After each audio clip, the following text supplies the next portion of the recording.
What's up everybody, and welcome back to my kitchen for our 15th episode. We're sticking to the same format as last time and would really love your opinions on whether short and sweet is better or you're missing our comedic elements. We have some great new recipes for you today, a nice pasta appetizer and an entree. So let's get started.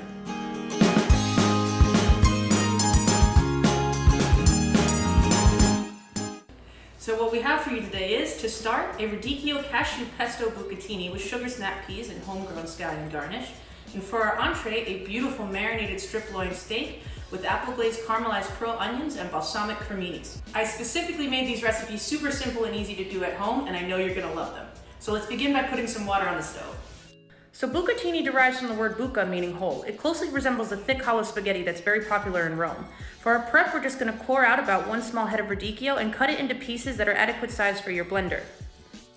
Then for our sugar snap peas, we're just gonna trim and pull out that back vein, and then we're gonna cut them on a bias or diagonally into strips just like that.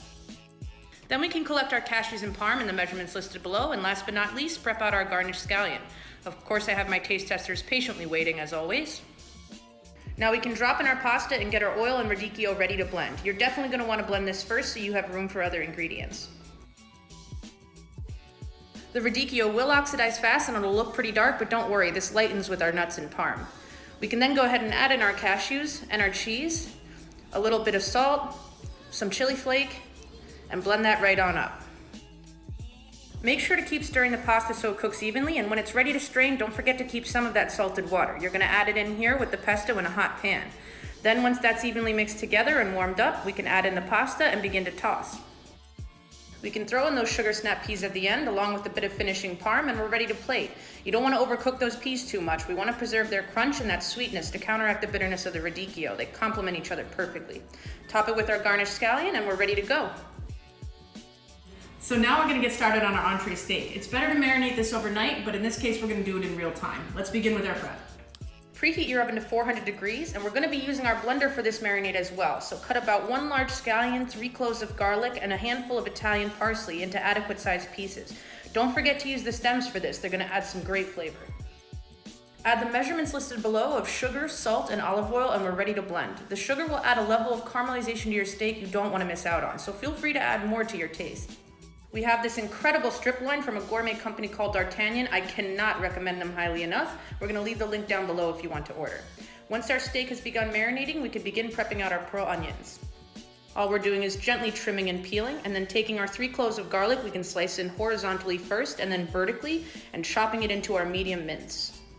For the creminis, we're simply popping out the stem and cutting them into bite-sized pieces. Once we gather together our half a cup of apple juice and balsamic and 2 tablespoons of butter, our prep is complete.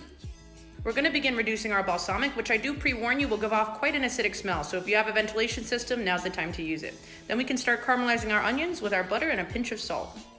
Once those are evenly coated, we can start searing off our strip. I was always taught that movement is the enemy of caramelization, and I found that to be very true in my career. That's why letting those sugars sit to sear really created that crispy crust along the steak. We can add in our apple juice once those onions are nice and browned. Now we're only going to throw this steak in for 5 minutes. I do prefer quality meat to be rare or medium rare. While that's in there, we can get started on our mushrooms. We're simply sauteing them off with the garlic in the same seasoned oil from the steak and glazing them in our reduced balsamic.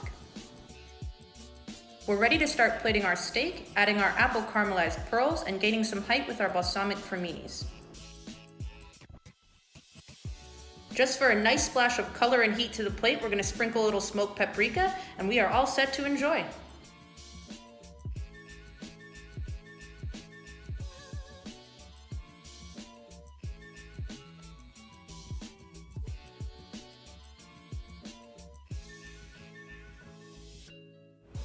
Guys, thank you so much for making it to the end of this video. I hope you like these recipes and the many more to come. If you like us, please hit subscribe. Our Instagram and Facebook is to my left, and I will see you next time. Stay safe, happy, and healthy.